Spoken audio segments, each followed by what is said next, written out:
this, murderers and drug dealers, prisoners. They have prisons from all over the world are being emptied out into our country, all over the world, the Congo and Africa, not just South America. You know this. They're opening up their prisons and they're bringing them into our country. Anyway, so I watched other things too. Afghanistan, you take a look at Afghanistan, what happened with Afghanistan, how bad that was. I wanted to get out. We were getting out. We were going to keep Bagram, but we were getting out with dignity and strength. We were strong. And the way they got out, they took the soldiers out first. No, you take the soldiers out last. Anybody would know that. And you watch all of the things that happened.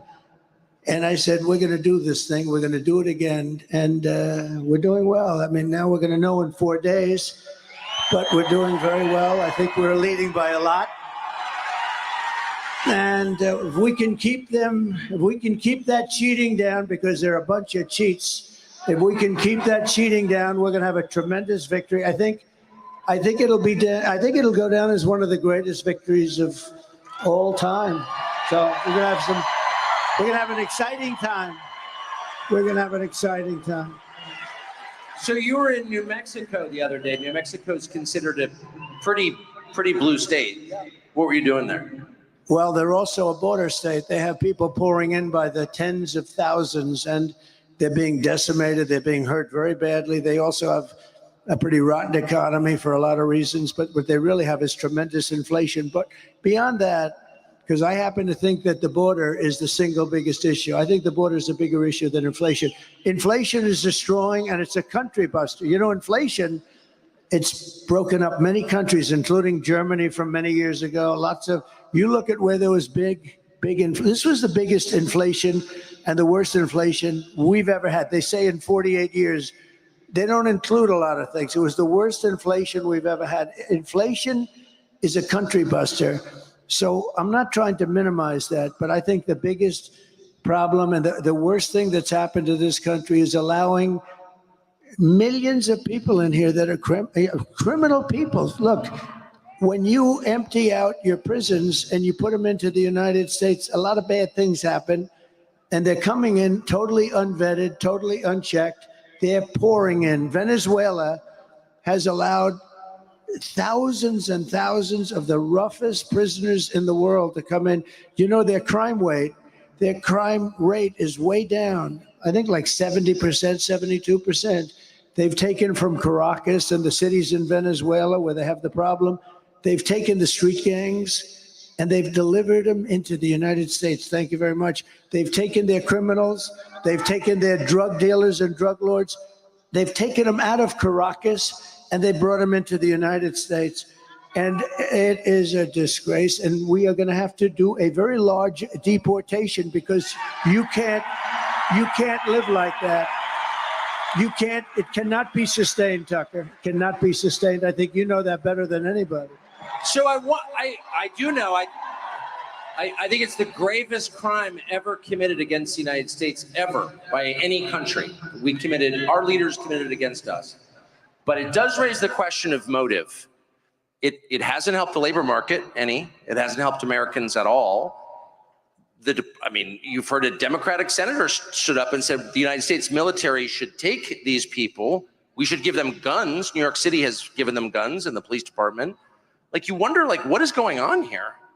So it's the hardest thing. In business, and you like to go and where you started from, you sort of like to understand where the other side's coming from.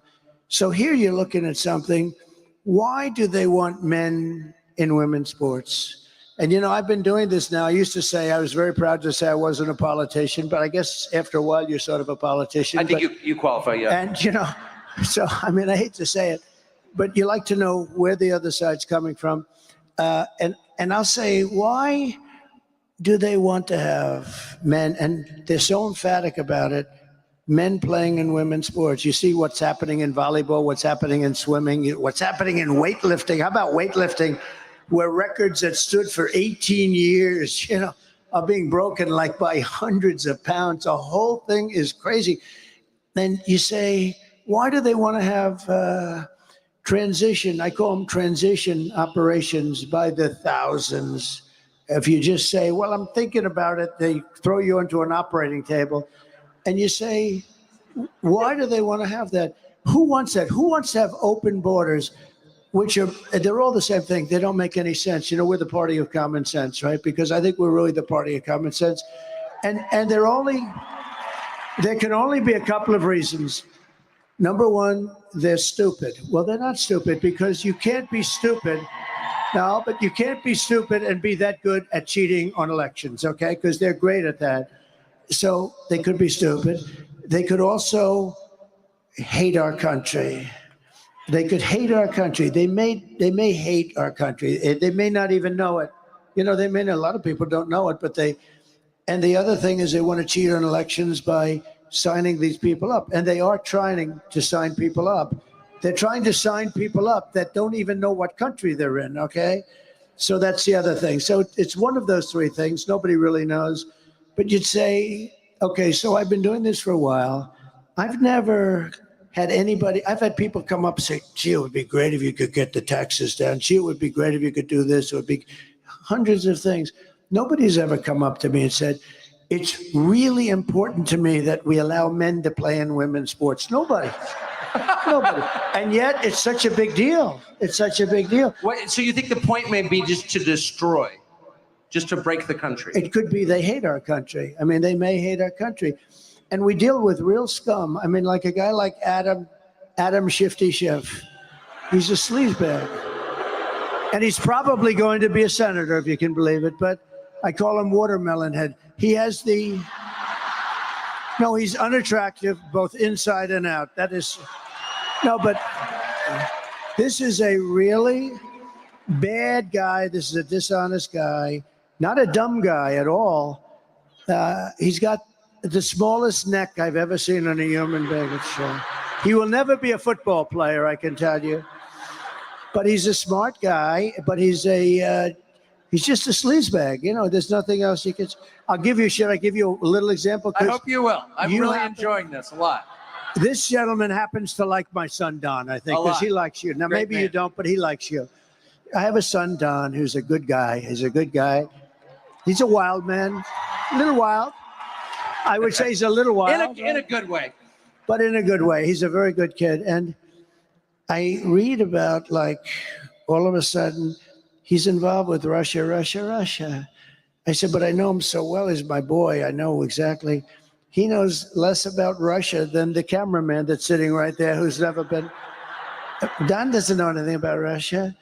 But one day, about, 2 years, 3 years before, they met, a whole group of people met with a Russian lawyer having to do with the Nowitzki Act or something, having to do with child adoption.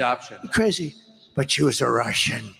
Now, everybody in Congress knew this woman. But anyway, they go after him. Now, think of this. Russia was a major hoax. Okay, it's now been adjudged to be a total major hoax. We had the Mueller Commission. We had everybody. It was a hoax. It was made up to justify why Hillary Clinton lost the election, which she wasn't supposed to lose. It was a totally, and it was made up by Schiff and Hillary and some other just total sleazeballs. And what happened is the fake news media, which is back there, you do know that. They're always around someplace. But what happened is the fake news media, what they said is it started with a simple move. How did you lose the election? It was Russia. And I'm saying to myself, wait a minute, I won this election. What the hell did Russia have to do with it? And then it went, and it was only supposed to be a one-day deal by the Democrats. In other words, it was but the press picked it up and they liked it. They like, ooh, Russia, that sounds good. You covered it better than you were funny. You'd go, Russia. You'd go crazy. But it drove you crazy, didn't it? Because you knew it was such a hoax. It was so insane, and all these people I knew believed it. It was such a hoax. They actually tried starting it up about 2 months ago. Did you see? It flopped. And this time, the press just couldn't get away with it. I'll tell you about our lawsuit having to do with the Pulitzer. You know, we brought a lawsuit against, because they said the New York Times, Washington Post, they got the Pulitzer Prize for accurate and beautiful reporting on the Russia hoax, the whole thing. And I sued them, and it's doing very well, by the way. I want the reporters to give back their awards because they were wrong. There were plenty of guys that were right, like you and Sean, and there were plenty of guys that were right. But so I said, but here's the thing. So with shifty shift, see, that's the weave. See, we start. You know about the weave, right? Start. As long as you come back to the right location. So what happens? You understand that? Yeah. Somebody said, does you ramble? I said, I don't ramble. I do the weave. I covered many, many subjects. And you always come back to the right. That's genius. There's a difference between rambling and genius. But, okay. So now getting back to the point. So I have a son, Don, a good guy, knows nothing about Russia, that has zero. And they went through millions of phone calls. There wasn't one call to Russia, et cetera, et cetera. So Shifty Schiff, Adam Schiff, a real sleazebag. He's at an intelligence meeting, and he's not supposed to be talking, but wherever he goes, the press is out there standing because he's provocative or whatever the hell, or because they figure they'll get something bad on me, which is probably much more accurate. So Schiff comes out. Now think of this, how bad a person you have to be. I have a son, and I love my son. I love all my children. You love your children. I mean, there are a couple of people who doesn't love their children? There'll be about 20 people out there. But I have a son, and I love my son. And he's a good boy. He's a good guy. You know, Eric, you know, Barron. I love my kids. I have good kids. But I love my son. And Schiff goes out. Now think of this. It was him and Crooked Hillary and some other people. They conceived of this hoax. So they know it's a hoax. They know it's not real because it's a made-up story that they conceived. And, you know, they spied on my campaign, all this stuff. But they conceived of the story. So he knows the story is false. And yet he leaves an intelligence meeting, goes to the press, which is waiting outside, a lot of press. And he says something to the effect, Donald Trump Jr., the son of the President of the United States, will be going to jail. He will spend many years in prison for what he's done to our nation. And think of how bad you have to be. He just said that an innocent kid is going to go to prison on a story that's a bacocked story. It's a made-up story.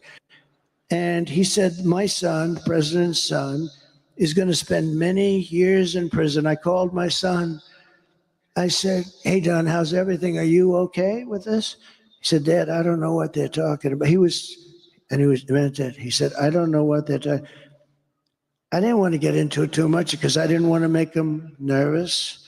And I said, well, you don't know anything about Russia, do you? He said, Dad, I don't know anything. I have nothing.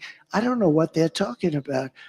So think of this. It turned out the Mueller report, and I tell you, it was an amazing thing that happened because I had 18 radical left lunatics, and I had Mueller who didn't know where the hell he was, okay?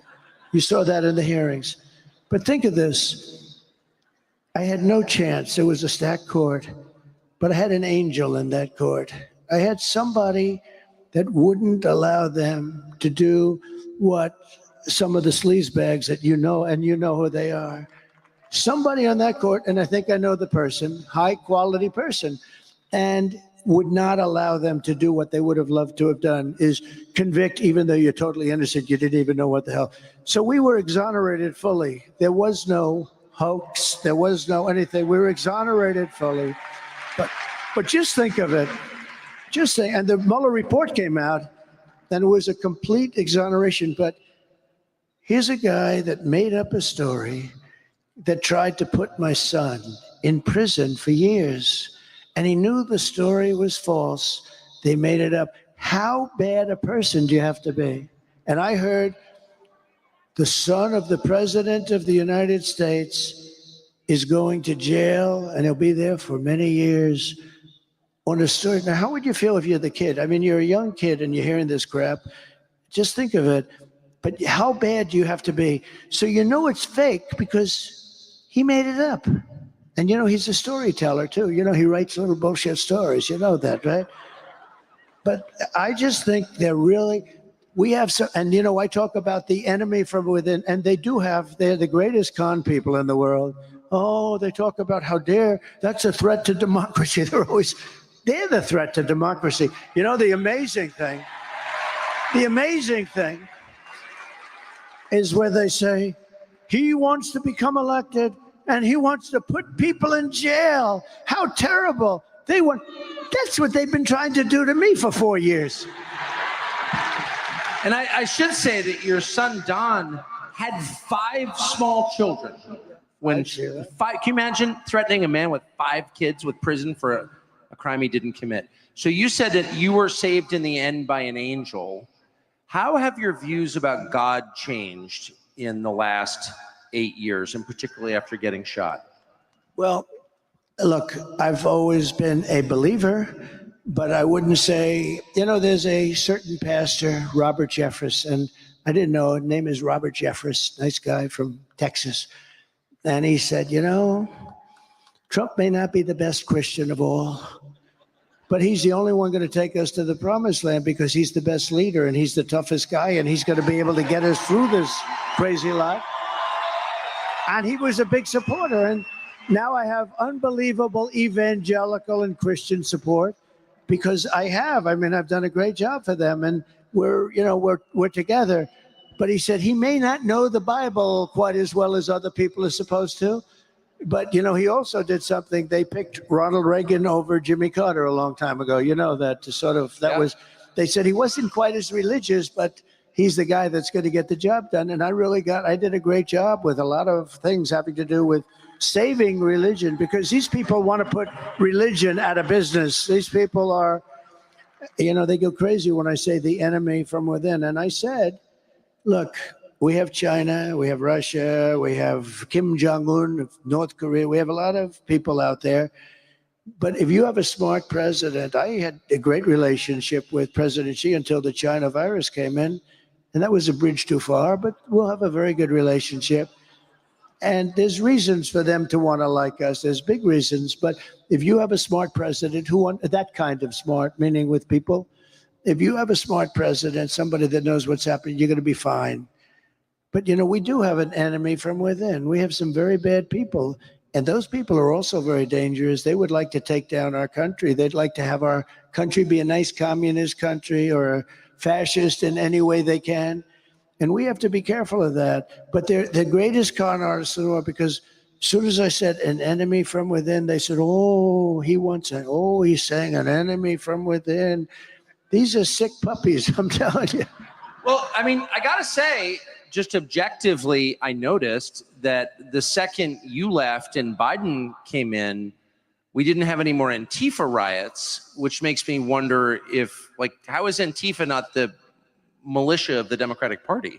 Yeah, but you did have a lot of riots, and you have a lot of people being hurt in a different way. You have a lot of people being hurt very, very badly. We stopped. You know, we had a period of time where they wanted to tear down statues. Yeah. And, you know, they thought the statue of Abraham Lincoln should be ripped down immediately, and a couple of others. And we stopped them. I signed an old bill that was old and dusty. It was like of 1910, the United Statues Act of like 1910. It said that if you tear down a statue or even get near it, if you don't want it, if up to the president, you go to jail for 10 years. And when they started getting a little bit frisky, I took that old dusty statue, hadn't been used in a long time. We took it out, and they were getting a little wild. You remember that period of time? And I said, I had a little news conference, and I said, anybody that touches a statue, they were going to rip down Andrew Johnson. They were going to rip down Andrew Jackson. And the rope was already on them. And I mean, I saw what was going on. And I signed that thing, and I had a news conference. I said, anybody that touches a statue, if you touch the statue, you're going to jail for 10 years with no parole, no early getting out. And I looked, because there was a little discord in Washington. I looked at those people from the back, and I saw those people. I saw about 1,000 asses. They were facing me as they headed out of town. They were heading out of town, and we never heard from them again until recently. Until recently, when you had, about 2 months ago, you had some horrible riots in Washington, D.C., where they took spray paint and they sprayed the limestone lions and they burned the American flags badly. And, you know, I'd like to see anybody that burns the American flag 1 year in jail. I really believe that. You mentioned the enemy within.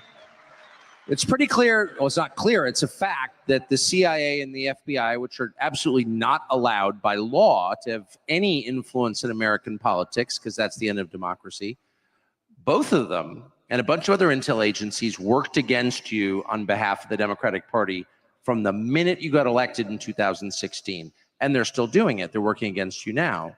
What will you do about that? So one thing I've learned in Washington, it's all people. You got to get the right people. So when I got elected, I was only, according to the fake news, which I think in this case it wasn't fake, they said I was here 17 times during the course of my life and I never stayed over. So I wasn't a Washington person. I was a New York person. I knew New York, but I didn't know Washington. And all of a sudden, I'm the president of the United States. I'm saying, and I didn't know anybody. I said, hello, anybody? Does anybody would like to have dinner or something? But so I had to rely on rhinos and good people too. Even some good rhinos. There aren't too many of them. They're sort of a dying breed right now, I would say, actually. But I had to rely on people that I didn't know to give me information. And I won't use any specifics, but I had some people in government with me, and I realized, and you know, they have pretty much different philosophies than I would have or than you would have. And for the most part, we had great people. I mean, we had great trade people. I had great military people. I had the real military, not the millies who's a, you know, they're stupid people. Some of these people, by the way, every one of those people having to do with Afghanistan should be fired immediately. Every general should be fired immediately. You know, Biden doesn't fire anybody. That's why he never has books written about, well, two reasons. Number one, nobody cares about him. It's not like, oh, let's write a book about Biden. Nobody cares. But the other thing is that he never, I don't think, has he fired anybody? I don't think he's fired. I fired a lot of people. I didn't like people. I fired them. And then he immediately get called by the New York Times or somebody because they're very, I mean, they truly are the enemy of the people. They're the enemy of the people. Those people right there, not all of them, but about 91%, they're the enemy of the people. So they'll say, oh, he got fired, therefore he... And the interesting thing about firing people, you can fire them really nice, like even I've taken months nice and easy, have lunch, let's think about it, In the end, they get fired, and then they wake up the next morning, that son of a bitch fired me, right? Or you can do like I did on The Apprentice, you're fired, get the hell out of here. Doesn't matter. When you fire somebody, you fire somebody. I've learned after years, you might as well just fire them. Then I do another thing. I say, and I wouldn't do that again, because I'm a nice person. I don't want to hurt somebody. I say, give me a letter. You know what that means? Give me a letter. I said, look, it's not working out. You're not the guy for me. Give me a letter of resignations. I say, give me a letter. Everyone knows what that means. So a guy will write a letter, dear. And then he'll say he quit. And that's okay. That's what I'm, you know, the problem is when that happens with me, it's always a big story. So-and-so quits. Virtually every person that gave me a letter, I said, give me a letter.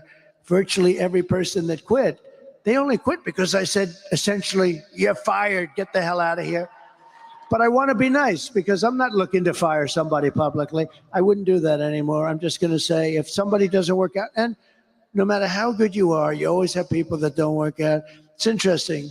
Sometimes people, you think they're okay, maybe not so great, they turn out to be great. And sometimes you say, this guy is going to be phenomenal, and he turns out to be a stiff. But I had some people that were, you know, like a guy like John Bolton.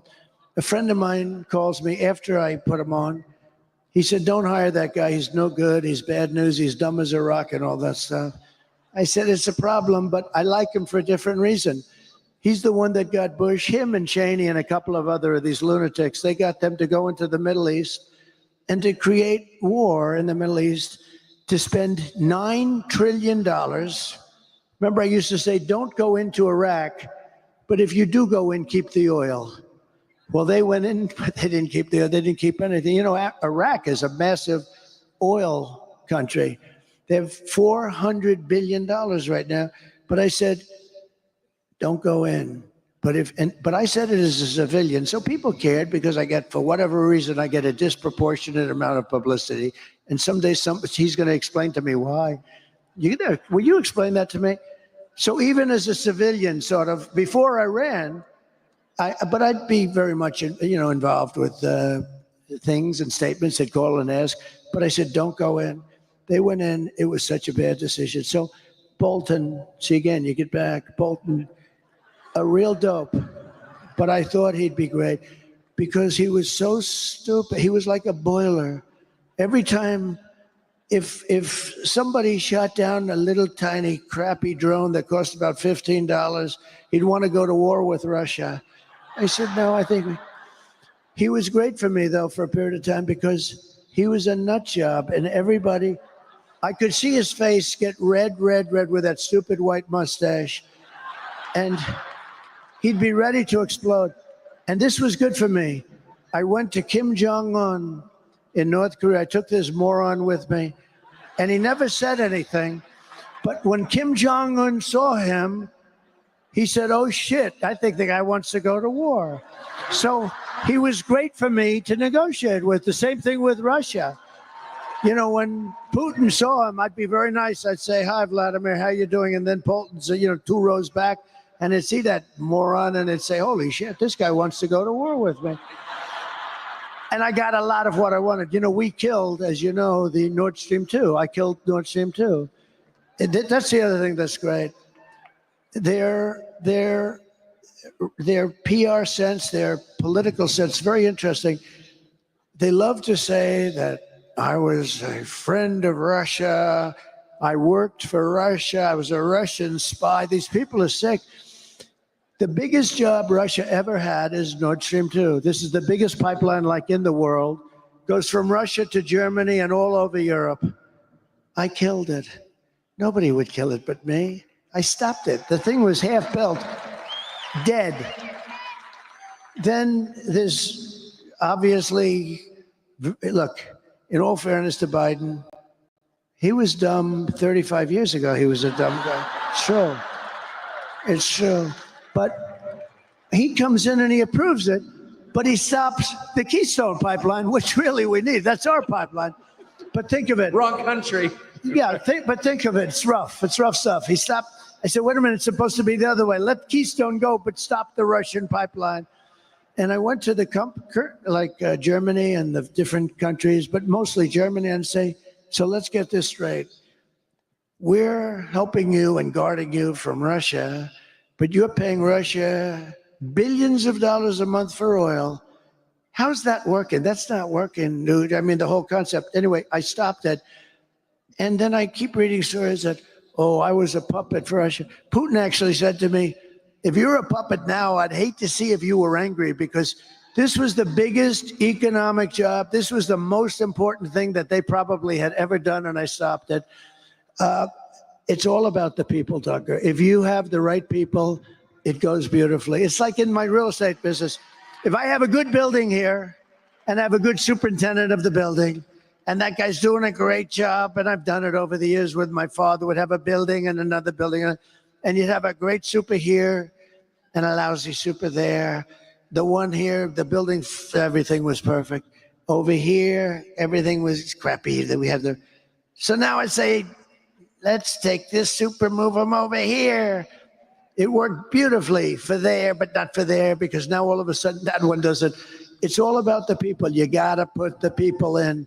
And if I have any complaint about myself, and I don't really blame myself, because in all fairness, I became president of the United States, and I never did this stuff before. It's pretty good. I never did it before. I was driving down Pennsylvania Avenue with Melania, the new first lady, who's great. People love her. She's got the #1 selling book. Tucker, she's got the number. Melania right now has the #1 selling. Go out and buy it. It's a great book. It really is. But think. So I had never done it before.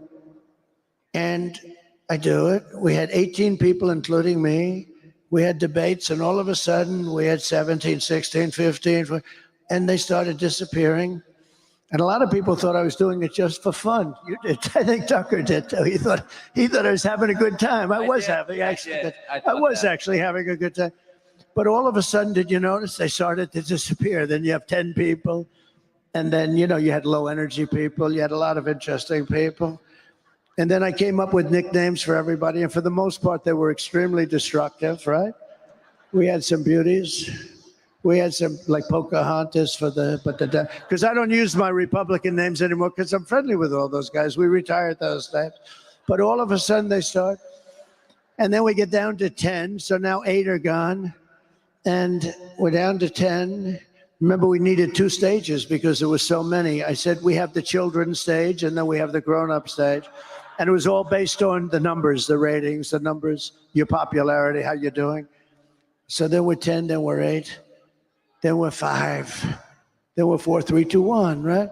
And all of a sudden, I'm the nominee, and everyone thought I didn't want to be up, but I did want to be. Don't let them tell you that. They said, he didn't, all these geniuses, they said, he didn't really want to win. He's extremely upset that he would, no. If you're going to play, win, and some people were surprised, but you heard that I didn't want to win. Yeah. And I was miserable that I won. No, that's a false story. That's their own misinformation, a term I use a lot, and now they use it all over. I always say misinformation, disinformation, and now everybody says that, so I don't use it anymore. But what happens is I end up being the nominee, and then I watch the other side, Bernie Sanders and Crooked Hillary go at it, and it's Crooked Hillary. And all of a sudden, I'm fighting against Crooked Hillary Clinton, who's a smart woman, much smarter than Kamala, but doesn't lie as much. Hillary was a liar, a horrible scoundrel, but this one lies so much. And she's a low IQ individual. She doesn't even know she's lying, I'm telling you. This is not what you want for your president. That has nothing to do with me. This is not what you want. She's a very low IQ individual. She's dumb as a rock, and you can't have that. You can't have that. We love our country too much. You can't have it. We just went through 4 years of it. You can't have any more. A country can only take so much. And then I won. And so the point is that I never did it before, right? I'm president of the United States, and I was never even a politician before. And I picked some great people, Lighthizer in trade, and we had a lot of great people. But what's interesting is it's all about the people. You got to have the right people. When you ran in 2016, the leaders and heroes of the Republican Party were the Bush and Cheney families. And is it weird for you to see Liz Cheney, that'd be Dick Cheney's repulsive little daughter, running against you with Kamala Harris? Well, I think it hurts Kamala a lot, actually. Look, she's a deranged person. The reason she doesn't like me is that she wanted to stay in Iraq. She wants to, tough person. People get killed all over. She's real tough, right? They're not the tough people. Don't forget, I went against her, and in her state, which is a great, beautiful state, she lost for Congress with the highest number in history. There has never been a congressperson that lost by almost 40 points. And the reason is because if they were ever in that situation, they'd quit. And she lost. She was beaten by a tremendous person, actually, tremendous, that I backed fully. But the reason she couldn't stand me is that she always wanted to go to war with people. I don't want to go to war. She wanted to stay in Syria. I took them out. She wanted to stay in Iraq. I took them out. I mean, if it were up to her, we'd be in 50 different countries. And, number one, it's very dangerous. Number two, a lot of people get killed. And number three, I mean, it's very, very expensive. That's why we owe $36 trillion. We go, it used to be you go to war to the victor belong the spoils, right? In other words, if you beat a country, you own that country, you take the oil. We go to war, we bomb the crap out of it, then we leave. It's almost like, what are we doing? What's going on? We bombed the whole Middle East, and then we left. What did we get? We got nothing. We destroyed. I mean, we bombed the hell out of everything. You know, when they took out Iraq for 1,000 years with different names, you had Iran and Iraq, similar powers. They were the two big ones. And for 1,000 years, they would fight each other this way, this way, this way, then they'd rest. This way, then they'd rest. They were a self-check. Then one day we go in and bomb the hell out of one. We destroy one. And then all of a sudden, Iran has the whole Middle East to itself. And by the way, right now, Iran has Iraq. Iraq is like a subsidiary of Iran, all right? We did so many bad moves. And her father was it. You know, her father I was very critical of her father for years. I'd never met him, but I'd say anybody that went into the Middle East I thought was stupid. And they say, convinced Bush. Bush, oh, he was another beauty. But he supposedly convinced Bush to go in, him, Bolton, and some other lightweights, convinced them to go in. Let's go into the Middle East and destroy the whole place and kill millions of people. So they went in. But I was never a fan of Cheney. I was always very critical. And when I announced that, I was very critical, actually, not personally, but I said, he made a horrible mistake. What are these people doing? We spent 9 trillion with a T, not even with a B. Normally I say not million, billion, but now I say not billion, trillion. We spent $9 trillion bombing the hell out of the Middle East. And what the hell did we get other than lots of dead people, including our people? We got nothing. So I was very critical of him. And then I announced I was running, and I was shocked that he was one of the first people. He endorsed me immediately. I said, that's amazing. But he had something that was very interesting. He had Scooter Libby. I mean, these are little stories that are interesting. Scooter Libby was a man that could have done great destruction to Bush, and they left him behind. He was given to the prosecutors. They prosecuted him rather violently, and he was almost like a sacrificial lamb. And as somebody that knows a lot about what's happening, I said, you know, if I were ever president, I'd do something with that guy. That guy got treated very badly, Scooter Libby. And when I became president, I actually called Dick Cheney. I said, let me ask you about Scooter Libby. He was best friends. He was begging Bush to give Scooter Libby a pardon, but Bush didn't have the courage to do it. You know, it takes courage to give a pardon. It does take a certain courage because the press comes after, you know, et cetera, et cetera. And he didn't have the courage to give him. He should have given him a pardon, but he didn't have the guts to do it. But Scooter, and what happened is Dick Cheney, for years, for a long time, hated Bush. And don't let anyone tell you, he hated. He said, you don't leave your wounded behind. And I understand that. And Scooter Libby really saved Bush, because he could have said things that would have been very dangerous for Bush in terms of getting impeached, in terms of going to jail, in terms of bad things happening. But Scooter Libby didn't do that. And in all fairness to Cheney, I give him credit for this. He was very loyal to him, but he couldn't get Bush to do what he should have done. I came into government and I did what they should have done. They didn't have the guts to do it. I did it. And Scooter Libby was pardoned. I gave him a pardon. And I never met Scooter Libby, by the way. Never talked to him before that. And I got a call from Scooter Libby after I did that. And he broke down in tears, thanking me so much. And then Cheney called me and he said, that was so incredible what you did for Scooter Libby, because he was really on Scooter Libby's. Scooter Libby took a lot of heat and took all of it and didn't say anything bad about Bush or Cheney or anything else. Could have done it, I know, because you have guys that do that, and you have guys that lie, which is worse, right? But you have guys that do that. But he was very loyal to them, and he suffered greatly. I released him. Cheney called me. He said, it's one of the nicest things I've ever seen done in politics. I said, look, I've heard for years he was treated unfairly. I've heard for years that Bush should have given him a pardon. All I did is do something that somebody else should have done. And Cheney was so, he said, I really want to thank you. He said, now I'm so glad that I actually endorsed you. It's amazing, but that you would do this. And I didn't speak to him about it. But then, go a couple of years forward or go now. And I don't blame him for sticking with his daughter, but his daughter is a very dumb individual, very dumb.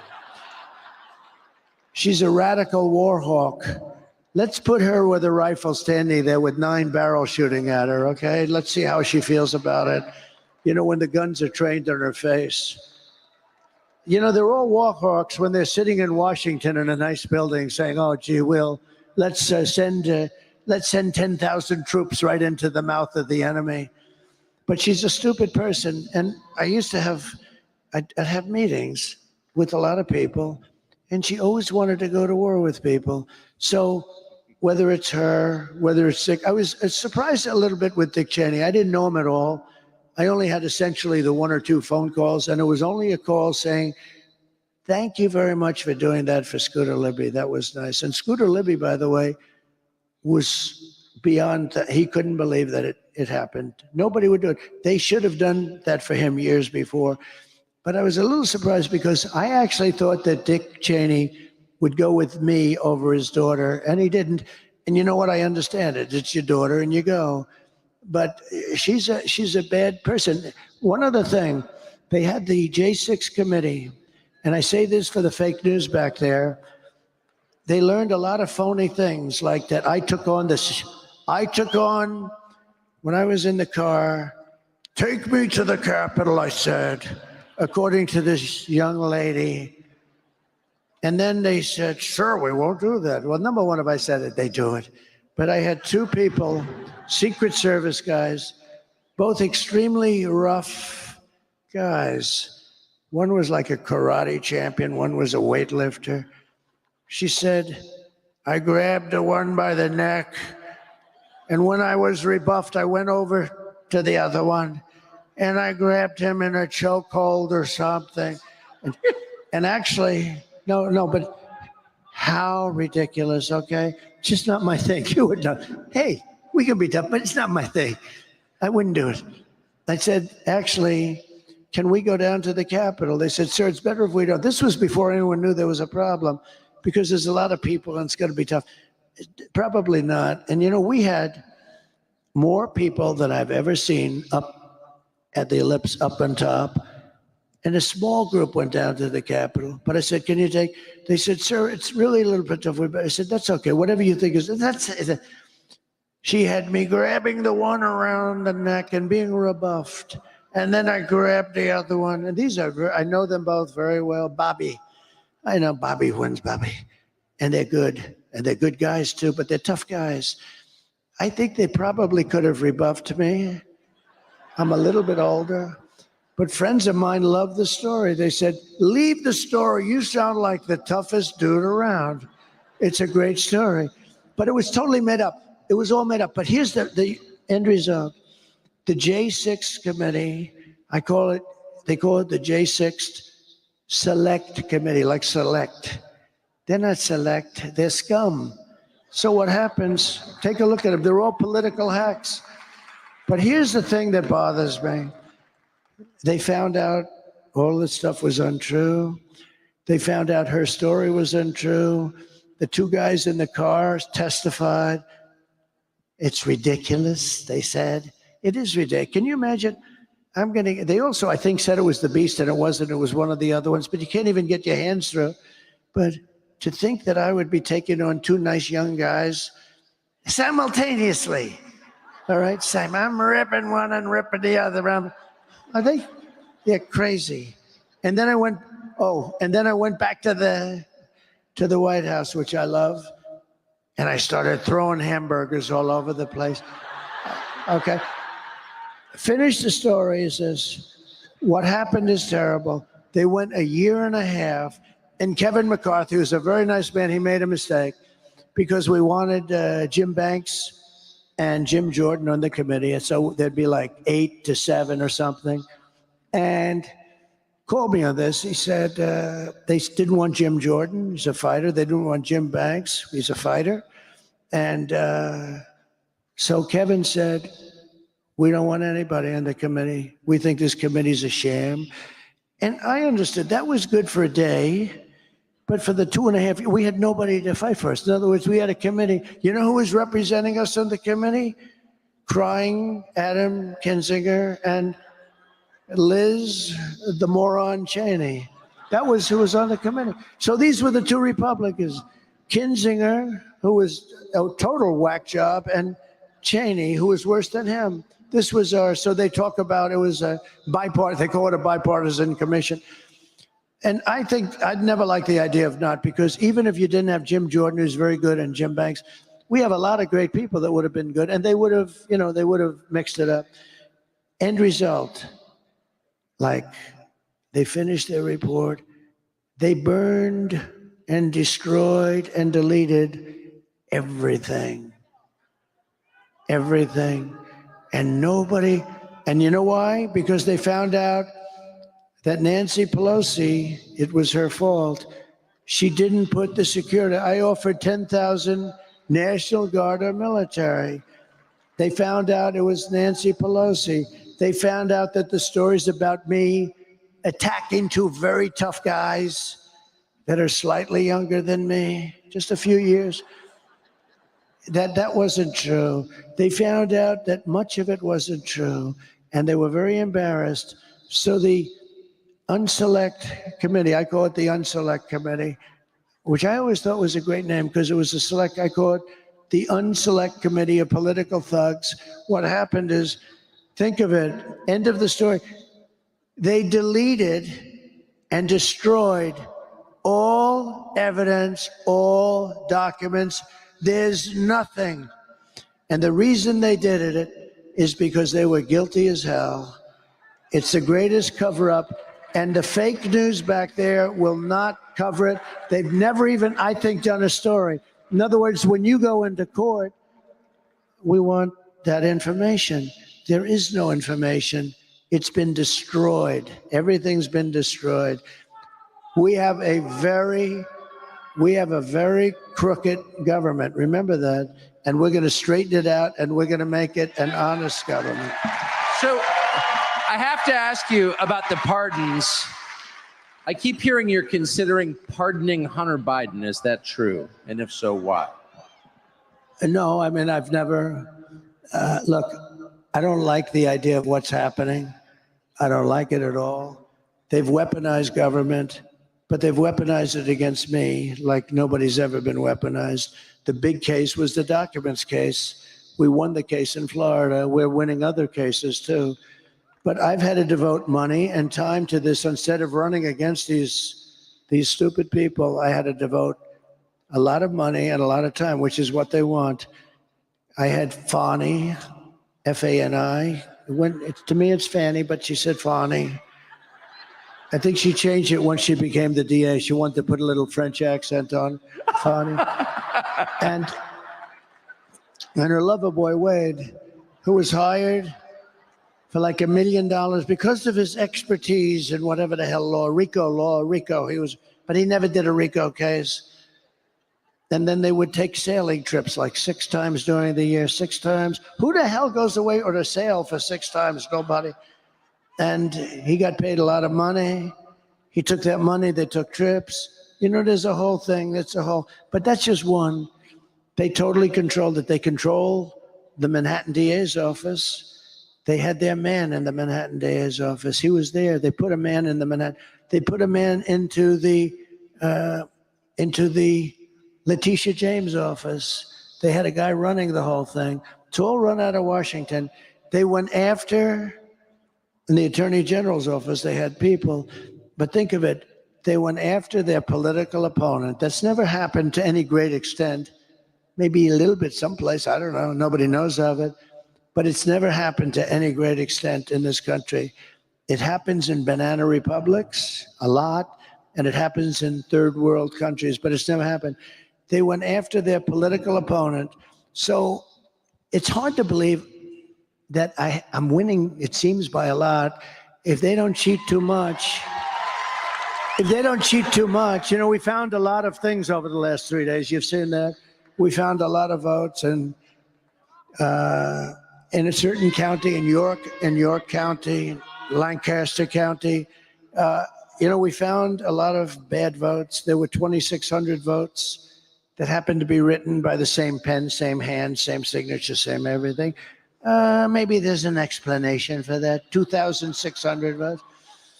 But we found a lot of stuff, but we're seeing to work it out. But think of it. It's hard to believe that I'm winning the election by a lot. Now, we got to keep the cheating down. We got to keep their cheating. I love you too, darling. Thank you. We got to keep their cheating down. But think of this.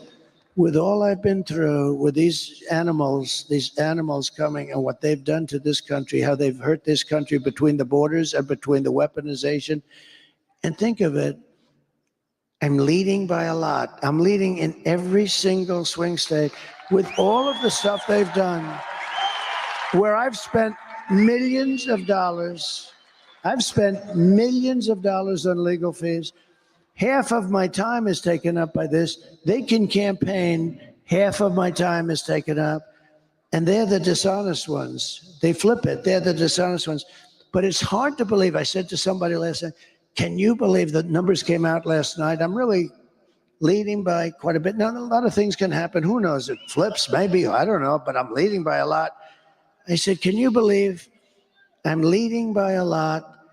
And what they've done to me, that I'm leading at all, that I'm even living, is almost hard to believe. These are bad people.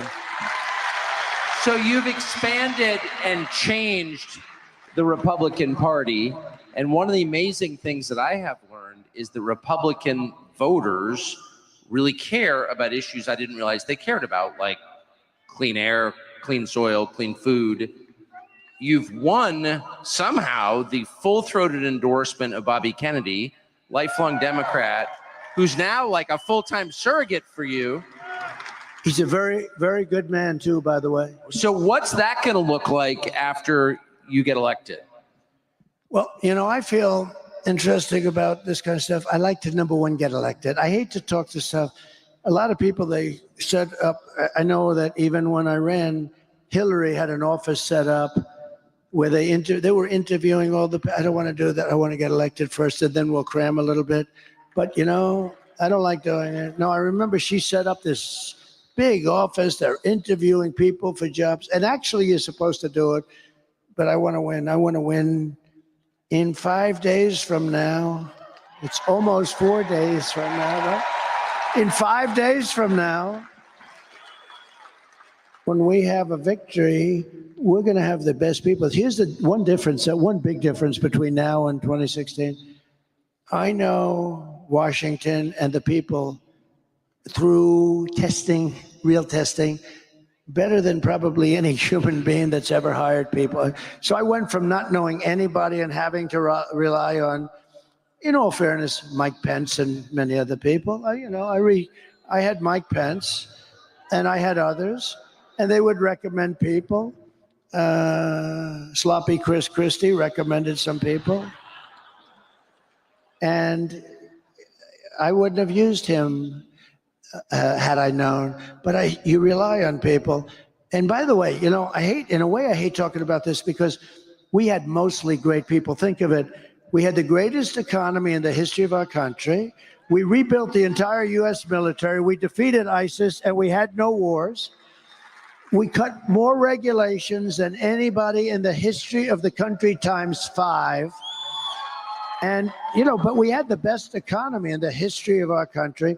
I took in billions and billions of dollars in taxes and tariffs from China. I mean, we had an unbelievably successful administration. We were energy independent. We didn't need anybody's energy. We had so much oil, we didn't know what to do with it. And now take a look. 4 years ago, we were energy independent. Think of it. And today we're taking tar from Venezuela. They don't really have oil, they have tar. You have to heat the hell out of it. It costs you more to heat it than it does to sell it. But we are going to Venezuela. Think of it. Venezuela was like the enemy. We are now giving, I got a kick a month ago, you saw it. They foreclosed on his plane, but they give him billions of dollars. I said, that's okay. He's going to buy a much better plane with the money we give him, right? But we go to Venezuela for oil. We were energy independent. We have more liquid gold, that's oil and gas, under our feet than Saudi Arabia, than Russia.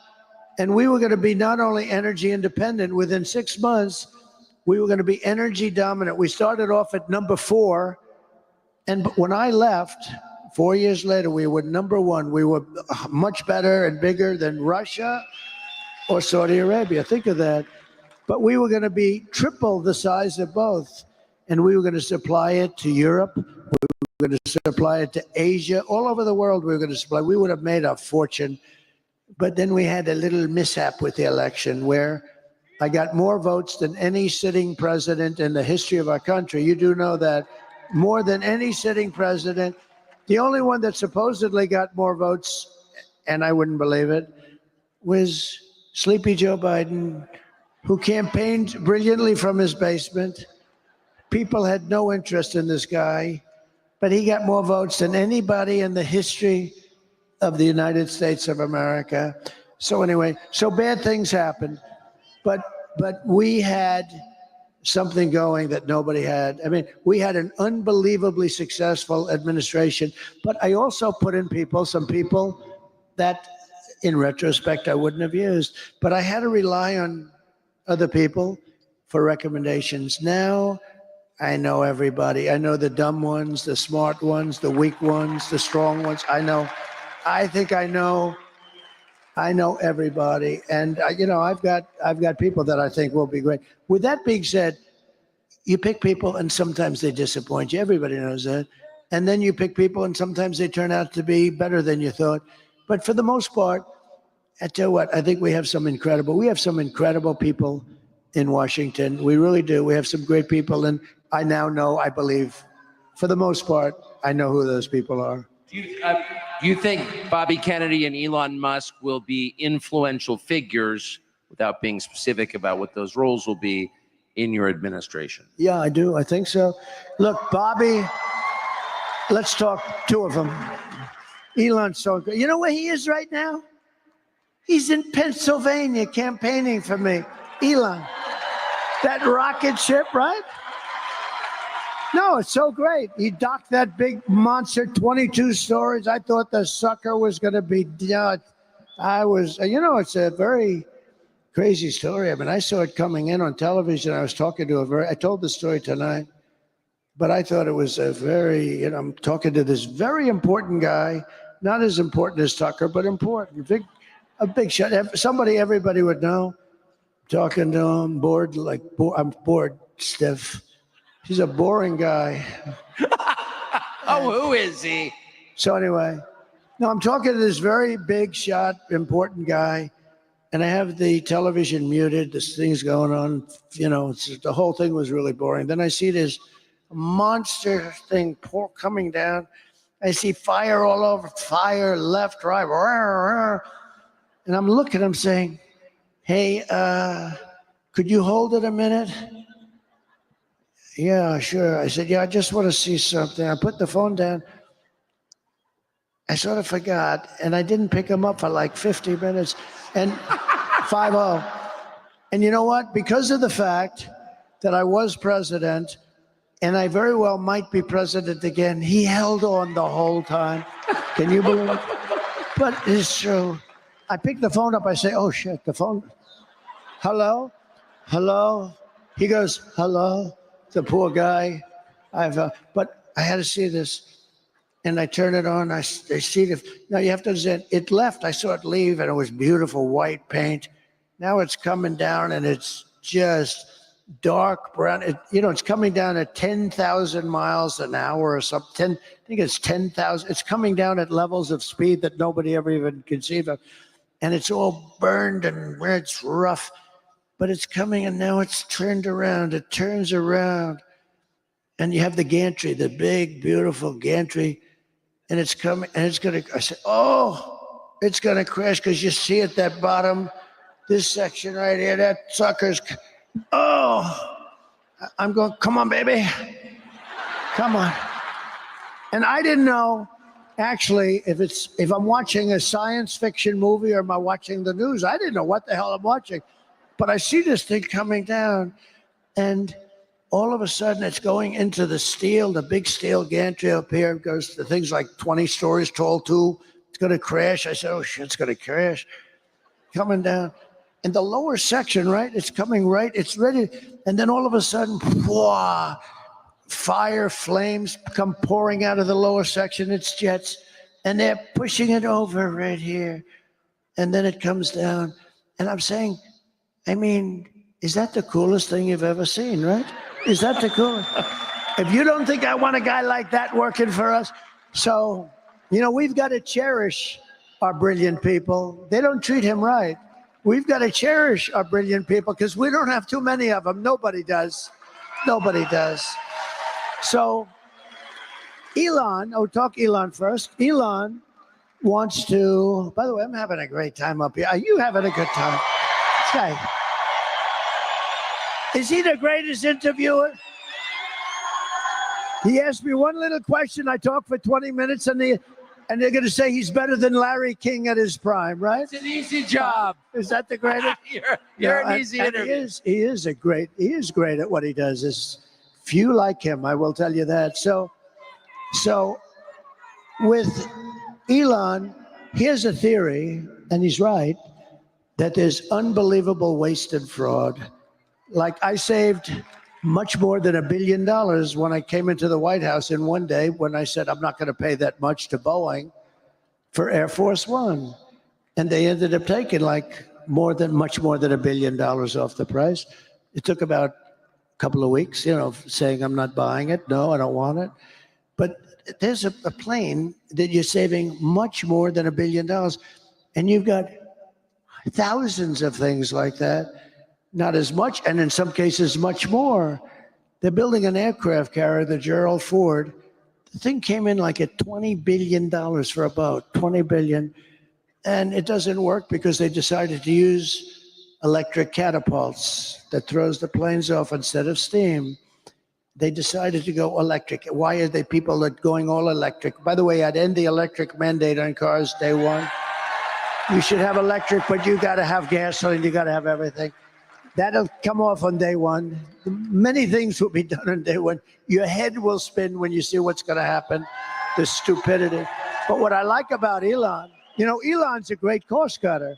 And Elon thinks he can cut the costs of our government by $2 trillion. Think of it. That's the entire deficit, because it's now at a level. By the way, we have the biggest deficit we've ever had under this stupid group of people.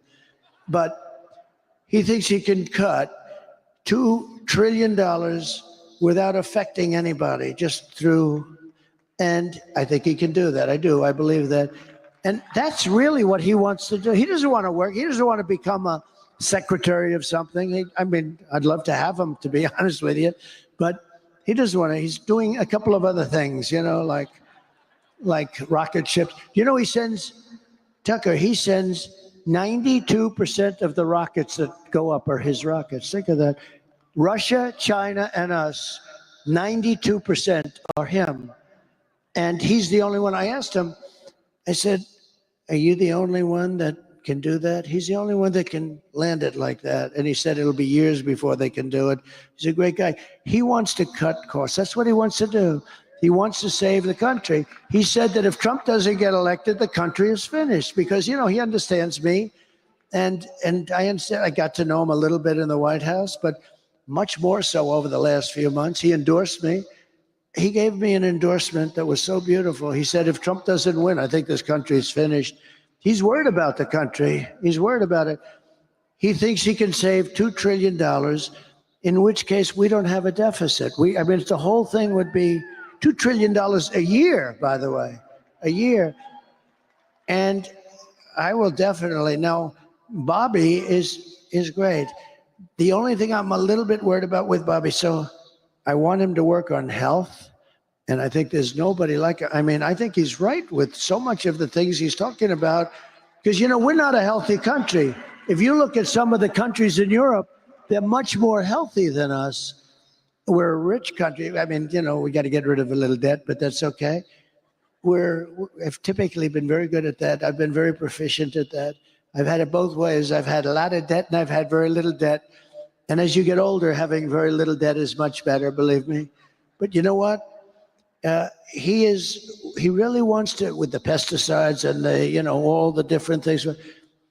I said he can do it. He can do anything he wants. He wants to look at the vaccines. He wants everything. I think it's great. I think it's great. The only thing I say to Bobby is leave the liquid gold under our feet alone. We want to have a little gasoline. Because you know what I'm going to do? We're going to unleash much of that. And we're going to, you know, Germany tried to go all green and they almost destroyed their country. And that was the end of Angela, by the way. That was it for Angela. They went all green. They had windmills all over the place. And the wind stopped blowing for a couple of weeks. And that was almost the end of Germany, actually. But the only thing, and I say it jokingly, but I say, Bobby, I love you looking at health. I want you to take care of the women of this country, the men of this country, and the children of this country. You don't have to worry about anybody else. But the one thing you got to do for me, Bobby, is leave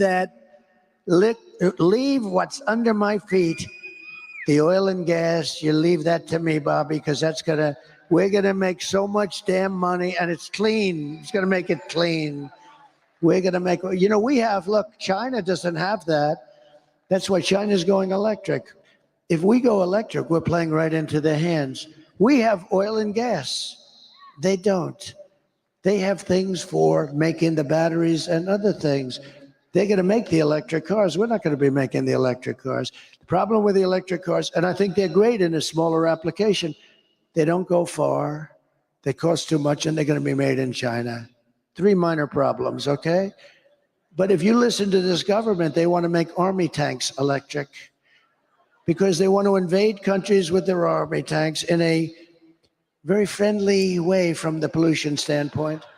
You know what you have to do? The batteries are so big, they have a design where the army tank is going in and they have like a wagon, like a child's wagon with these massive batteries.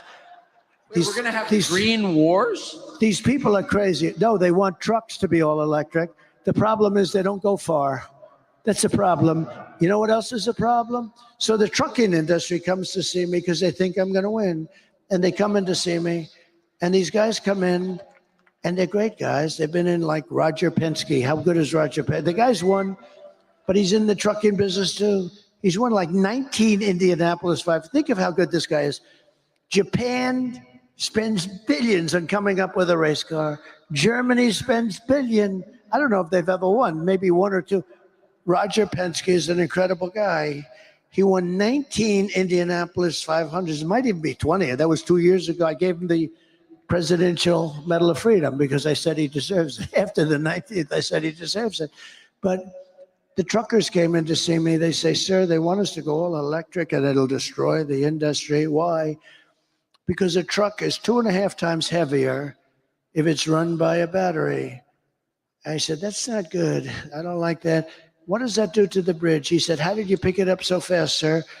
Every bridge in the United States would have to be rebuilt. Every roadway would have, because they're not set for that kind of weight. Little problem. They don't go far, right? They only go, I said, how many times would you, New York to LA, how many times would you have to stop? 6 times, sir, 6. How many times would you have to stop if you loaded up with diesel fuel? We wouldn't have to stop at all, and we can come back a little bit of a ways too. I said, that's a problem. They have a lot of problems, right? Another problem is the battery is much bigger than the tanks of diesel. So it would take a lot of their payload out. You know? I said, have you explained this to the government? Yes. What do they say? We don't care. We want all electric. You know, I mean, these are problems that fairly short term are absolutely insurmountable, but the government is pushing them anyway. So we have to bring common sense back to our country. We have to have borders. We have to have fair elections. You know, we shouldn't be worried about how they're stealing in Pennsylvania and we should have fair elections. We should have one-day elections, all paper ballots, voter ID, and we're finished. So I know you've been up. Your schedule is, and this is not a talking point, your schedule is beyond belief. And I know you've been working since 6 a.m. this morning. I don't even know what time it is or what time zone we're in. So this is my last question to you. But after almost 10 years of doing this, going around the country, speaking to huge audiences, almost a decade, you're 4 days from, that's it. How do you, are you sad about that? How do you feel? So, we have these rallies, and it's nice to have a president that doesn't need a teleprompter. Isn't it really nice? And because you can't have successful rallies if you're reading, they were, everybody would pick up. And we have we have the greatest rallies.